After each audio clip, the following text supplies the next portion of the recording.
UP Lok Sabha और विधानसभा सीटों के मामले में देश का सबसे बड़ा राज्य है।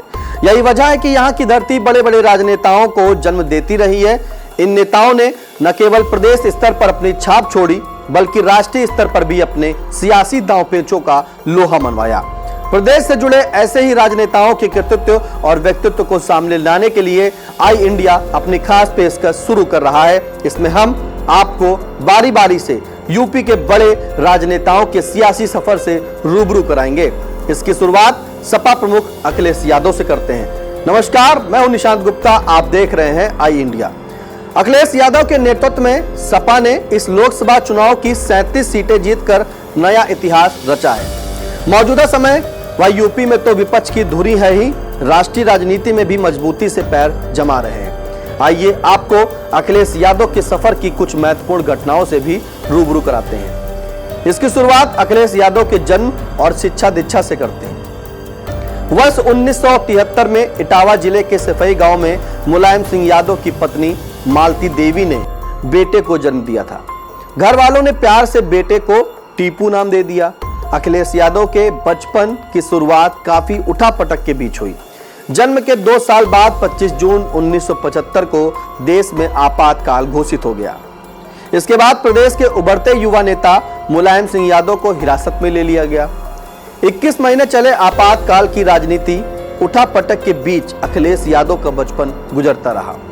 उस समय किसी को क्या पता था कि एक दिन इसी टीपू को देश के सबसे बड़े सूबे का मुखिया बनना है, अपने परिवार की पहचान बनना है और खुद एक सियासी ब्रांड के तौर पर स्थापित करना है। 4 साल की उम्र में अखिलेश का दाखिला इटावा के सेंट मैरी स्कूल में कराया गया।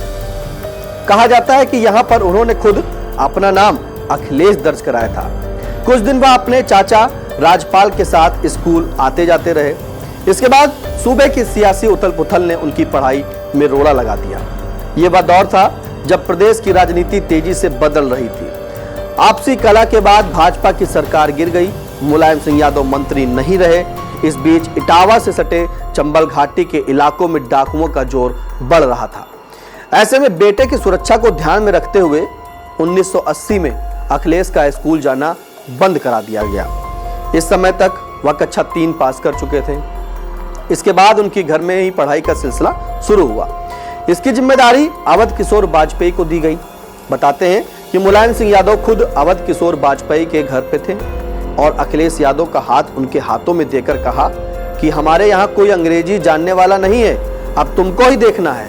इसके बाद अखिलेश को ग्वालियर के सिंधिया स्कूल भेजने की तैयारी की, लेकिन अवध किशोर ने जब धौलपुर मिलिट्री स्कूल का नाम सुझाया तो उनके कहने पर मुलायम सिंह यादव मान गए और फिर कक्षा 6 में अखिलेश का दाखिला वहां पर हो गया। 12वीं तक की पढ़ाई करने के बाद उन्होंने मैसूर के इंजीनियरिंग कॉलेज से बीटेक किया। धौलपुर सैनिक स्कूल में गुजरे 7 सालों ने अखिलेश यादव में अनुशासन कूट कूट कर भरने के साथ ही उन्हें रफटप भी बना दिया। आमतौर पर सैनिक स्कूल से निकले स्टूडेंट सेना में जाना पसंद करते हैं, लेकिन लगता है कि सियासत के टीपू ने कहीं और ही निशाना साध रखा था। इसके बाद अखिलेश यादव ने एमटेक की पढ़ाई के लिए ऑस्ट्रेलिया की सिडनी यूनिवर्सिटी में दाखिला लिया। यह उनका विदेश जाने का पहला अनुभव था। दोस्त बनकर जिंदगी में आई उनके साथ डिंपल यादव। मैसूर से बीटेक करने के बाद अखिलेश लखनऊ लौटे। इसके बाद वह एनवायरमेंटल साइंस से एमटेक करना चाहते थे। उस समय मुलायम सिंह यादव यूपी के सीएम थे, लेकिन अखिलेश अपने पिता के रुतबे और सियासी छाया से दूर एक शिक्षार्थी का जीवन जी रहे थे। खाली समय में दोस्तों के साथ बैठकर पढ़ाई लिखाई की बातें करना उन्हें भाता था। इसी बीच एक कॉमन फ्रेंड के जरिए अखिलेश की जिंदगी में एक लड़की दोस्त बनकर आई जिसका नाम डिंपल था। डिंपल उस समय लखनऊ में पढ़ाई कर रही थी। उत्तराखंड की रहने वाली इस लड़की के पिता सेना के अफसर थे। धीरे धीरे दोनों के बीच मेल मुलाकातों का दौर शुरू हुआ और एक दूसरे को पसंद करने लगे। बात यहीं खत्म नहीं होती। इस प्रेम कहानी को अभी एक बड़े इम्तिहान से गुजरना बाकी था।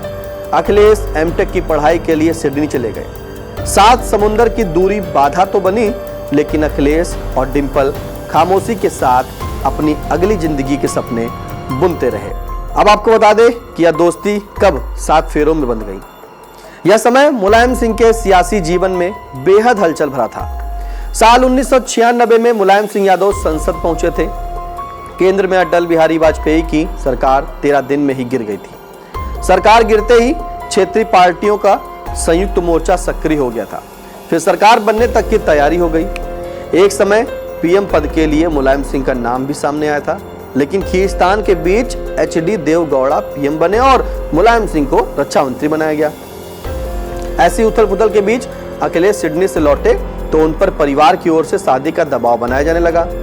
खास बात थी कि अब तक अखिलेश और डिंपल का रिश्ता पर्दे में ही था। कुछ लोग कहते हैं कि धीरे धीरे अखिलेश ने ही अपने रिश्ते की भनक परिवार को देनी शुरू कर दी थी, लिहाजा कुछ ही समय में डिंपल और उनका रिश्ता जग जाहिर हो गया। बेटे की शादी को लेकर मुलायम सिंह काफी दबाव में थे। बिहार के बड़े नेता लालू प्रसाद यादव अपनी बेटी की शादी करना चाहते थे, लेकिन अखिलेश की इच्छा का उन्होंने मान रखा। इसके बाद 24 नवंबर 1999 को सफाई में दोनों का विवाह हो गया। बताते हैं यह वैवाहिक समारोह मुलायम सिंह यादव के तत्कालीन रसूख की खुली गवाही था।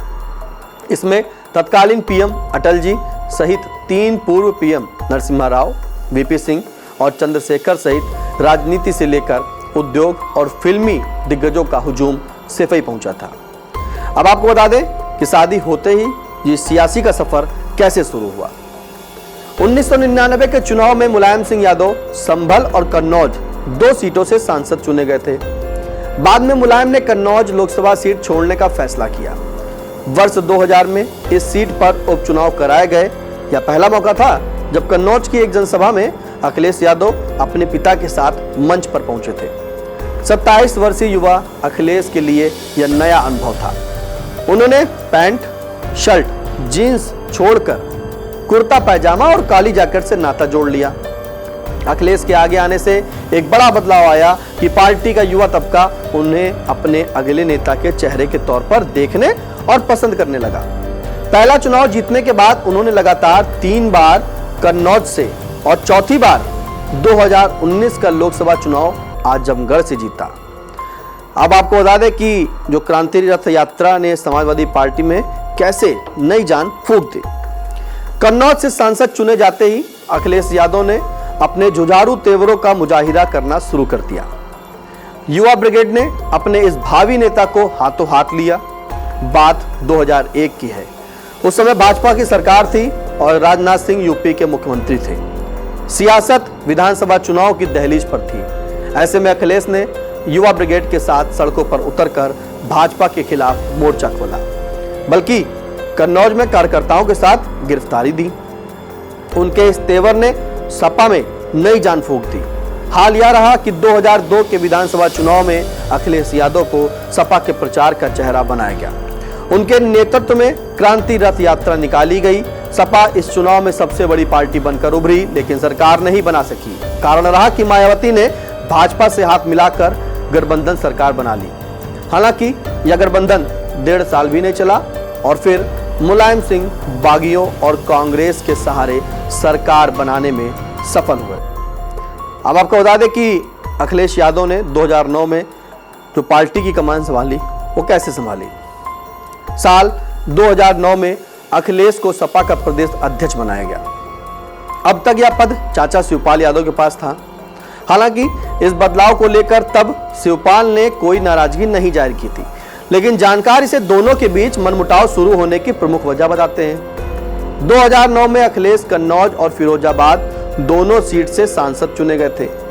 फिरोजाबाद सीट के उपचुनाव में डिंपल यादव को खड़ा किया गया, लेकिन उन्हें हार का सामना करना पड़ा। अब आपको हम बताएं कि जब साइकिल से पूरा प्रदेश नाप दिया था, कैसे नापा था ये भी सुनिए। कन्नौज में जीत मिलने के बाद अखिलेश सियासत में कदम जमाते चले गए। धीरे धीरे उनका जो कदम था वो जमता गया। फिर आया 2012 के विधानसभा चुनाव का समय। इसके लिए अखिलेश ने जो मेहनत की, पसीना बहाया, उसका फल भी उन्हें मिला। साइकिल से ही पूरा प्रदेश नापने का करिश्मा रहा कि 403 सीटों की विधानसभा में सपा ने अपने दम पर 224 सीटों पर कामयाबी हासिल की और ऐसा माना जा रहा था कि एक बार फिर मुलायम सिंह सीएम बनेंगे। लेकिन सियासी अखाड़े के पुराने पहलवान मुलायम सिंह ने सबको चौंकाते हुए बेटे अखिलेश को सीएम की कुर्सी पर बैठा दिया। अखिलेश की कैबिनेट में शिवपाल यादव और आजम खान जैसे सीनियर लीडर शामिल हुए। जब अखिलेश यादव सीएम बने उसके बाद आपको बता दें कि चाचा भतीजे में जो बात थी वो बिगड़ गई और पार्टी जो थी वो टूटती नजर आई। कैसे, वो भी सुनिए। वर्ष 2016-17 में सपा के लिए बेहद मुश्किलों भरा रहा। चाचा शिवपाल के बागी तेवरों को देखते हुए 2017 में शिवपाल को पार्टी से साइडलाइन करके अखिलेश यादव ने कमान अपने हाथ में ले ली। उस समय राजधानी लखनऊ की सड़कों पर जो दड़ेबाजी और युवा जोश नजर आया था, उसे काबू में रखना किसी भी नेता के लिए बड़ी चुनौती जैसा था। लेकिन अखिलेश ने परिपक्व और पार्टी पर मजबूत पकड़ रखने वाले राजनेता की तरह टूट के बावजूद सपा को बनाए और बचाए रखा। शिवपाल ने सपा से अलग होकर अपनी नई पार्टी प्रसपा लोहिया बना ली। पूरे प्रदेश में प्रसपा का संगठन बनाया गया। अब इसी बीच आपको बता दें कि मुलायम सिंह यादव के निधन के बाद जो दूरी थी वो मिटने लगी थी। वो कैसे, वो भी सुनिए। सपा और प्रसपा अलग होने के बाद चाचा भतीजे एक तरह से आमने सामने थे। कहा जाता था कि दोनों के बीच सुलह की कई कोशिशें की गई, लेकिन कोई भी परवान नहीं चढ़ सकी।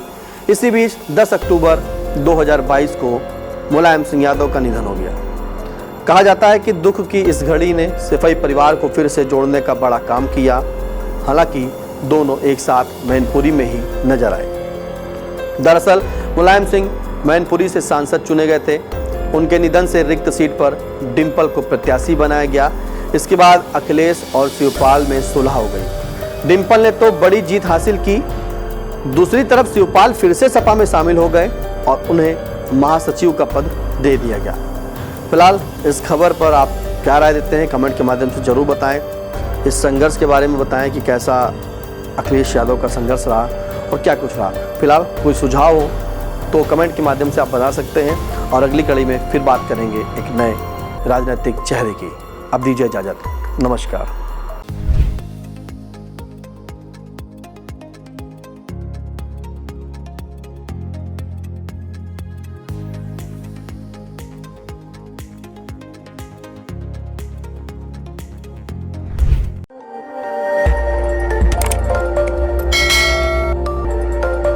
खबर आपकी, नजर हमारी।